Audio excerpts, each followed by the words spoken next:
அன்புக்குரிய அல்லாஹ்வின் நல்லடியார்களே, நேரமும் போகிறது, முடிக்க வேண்டிய தேவை இருக்கிறது. இன்னொரு திருமறை வசனத்தை சொல்ல விரும்புகிறேன். அல்லாஹ் சொன்ன வசனம் எனது சொந்த கருத்தல்ல. லகத் ஜாஅக்கும் ரசூலும் மின் அன்ஃபுசிக்கும் அஸீஸுன் அலைஹி மா அனித்தும் ஹரீஸுன் அலைக்கும் பில் முஃமினீன் ரഊஃபுன் ரஹீமுன். சூரத்து தௌபா 128 புரட்டி பாருங்கள். யார் அந்த நபி என்று அல்லாஹ் சொல்கிறான். நீங்கள் இவ்வளவு காலமும் படித்த நபி அல்ல. சூரத்து தௌபா 9வது அத்தியாயம் 128வது வசனத்தை சென்று பாருங்கள், மொழிபெயர்ப்பை பாருங்கள்.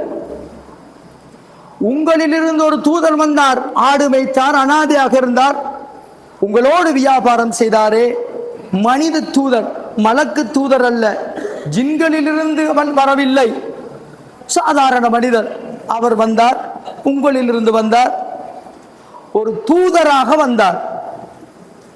ஏனென்றால் தூதுத்துவம் கிடைக்கும் போதே மனித புனிதர், மனித நேயம் கொண்ட தூதர்.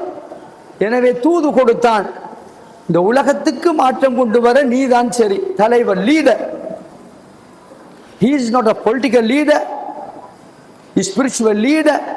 ஒரு அரசியல் தலைவராக வரவில்லை, ஒரு ஆன்மீக தலைவராகவும் குடும்ப தலைவராகவும் அரசியல் தலைவராகவும் வந்த அந்த தூதரை சொல்லுகிறான் அல்லாஹ்.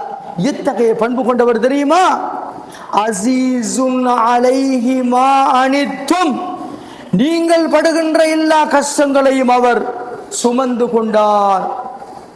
மக்கள் படும் துன்பம், துயரம், அவருடைய வாழ்க்கை எல்லாவற்றையுமே சுமந்து கொண்ட தூதர் அசீஸ். மனித சமூகத்தின் மீது ஆழ்ந்த அன்பும் பரிவும் இரக்கமும் கொண்ட ஆத்மார்த்த தூதர் வந்தார். அசீஸுன் அலைஹி மா அனித்தும். பக்கத்து வீட்டுக்காரன் திண்டால் என்ன உண்டால் என்ன என்று நினைக்கின்ற நாம், இந்த உலகமே சுபீட்சம் பெற வேண்டும் என்று துடித்த தூதர். குர்ஆன் சொல்கிறது அஸீஸுன் அலைஹி மா அனித்தும். ஒட்டுமொத்த சமுதாயம், முஸ்லிம்கள், முஸ்லிம் அல்லாதவர்கள், படைப்புகள் எல்லாவற்றின் மீதும் கருணை கொண்ட தூதர். அஸீஸுன் அலைஹி மா அனித்தும் ஹரீஸுன் அலைக்கும் பில் முஃமினீன். ஈமான் கொண்டவர்களுக்கு மிகவும் இரக்கமாகவும் வேட்கையோடும் அன்போடும் என்னை ஈமான் கொண்டார்களே என்று ஒப்பற்ற மகிழ்ச்சி கொண்ட ஒரு தூதராக இருந்தார். அதனால் தான் ஒவ்வொரு சஹாபாக்களுடைய ஹிஸ்டரி நபிக்கு தெரியும். எனக்கு ஒரு நல்லமல் சொல்லித்தாருங்கள், நேரத்துக்கு தொழுகுங்கள் என்று சொன்னார்கள். எனக்கு ஒரு நான் ஜிஹாது புரிய போகிறேன், இல்லை தாய் தாப்பன் உயிரோடு இருக்கிறார்களே அவருக்கு சென்று உதவி செய்வது ஜிஹாத் என்று சொன்னார்கள். ஜிஹாத் பெற்றெடுத்த தந்தையையும் தாயையும் பார்ப்பதில்லை, போராடி மரணிக்க வேண்டுமா? இன்னொரு சஹாபி வந்து எனக்கு நீங்கள் உபதேசம் ஒன்று சொல்லுங்கள், சிறந்தாமல் கோபப்படாது, கோபப்படாது என்றார்கள். ஒவ்வொரு சஹாபியையும் தெரிந்து புரிந்து வைத்து அவர்களை அன்போடும் பண்போடும் பாசத்தோடும் வழி நடத்திய நபி. அதுதான் எங்கள் தூதர், உத்தம தூதர், இதயத்தின் வசந்தம் என்றெல்லாம் போற்றுகின்ற தூதர். ஹரீஸுன் அலைக்கும் பில் முஃமினீன். ஈமான் கொண்டவர்களோடு அதிக பாசமும், ஈமான் கொள்ளாத எல்லோரோடும் கஷ்டங்களை சுமக்கின்ற ஒருவராகவும் குர்ஆன் சொல்கிறது. ரഊஃப் ரஹீம். ரഊஃப் என்றால் இனம் மதம் பாராமல் படைத்த படைப்புகள் எல்லாவற்றின் மீதும் பொதுவாக இரக்கம் காட்டுபவரே. ரஹீம், ஈமான் கொண்டவர்களோடு விசேடமாக இரக்கம் காட்டுபவரே.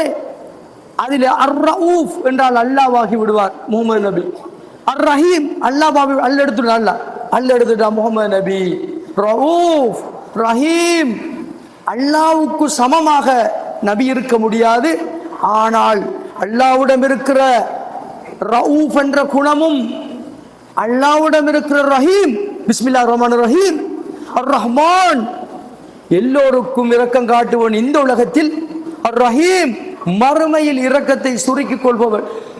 ஈமான் கொண்டு நல்லமல் செய்தவர்களுக்கு மாத்திரம் சுவனம் இருக்கிறது என்று கொடுக்கின்ற அந்த பண்பு ரஹீம் இந்த உலகத்தில் ஈமான் கொண்ட கொள்ளாத எல்லோருக்கும், படைப்பினங்கள் எல்லோருக்கும், ரப்புல் முஸ்லிமீன் அல்ல, ரப்புல் மூமினீன் அல்ல, ரப்புல் முத்தகீன் இந்த உலகத்தில் இல்லை, ரப்புன் நாஸ் எல்லா மனிதர்களுக்கும் நபியும் பொதுவானவர். எல்லா மனிதர்கள் மாத்திரமல்ல, எல்லா படைப்பினங்களுக்கும் பொதுவானவர். அல்லாஹ் இந்த உலகத்தில் எல்லோருக்கும் பொதுவானவர். இந்த கொள்கையை கொண்டிருக்கிற நாம் பரந்த விரிந்த கருத்துக்களோடு வாழ வேண்டிய தேவை இருக்கிறது என்று கூறி,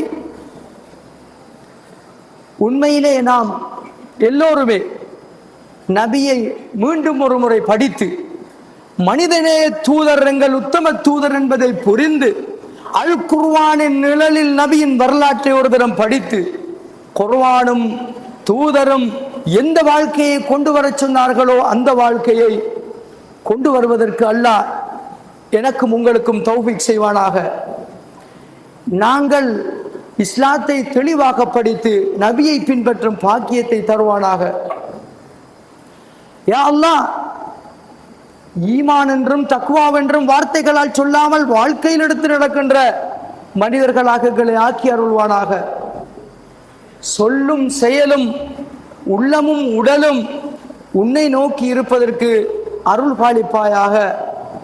வஅகூலு கௌலி ஹாதா அஸ்தக்ஃபிருல்லாஹ லீ வலக்கும் வலிஜமீஇல் முஸ்லிமீன மின் குல்லி தம்பின் ஃபஸ்தக்ஃபிரூஹு இன்னஹு ஹுவல் கஃபூருர் ரஹீம்.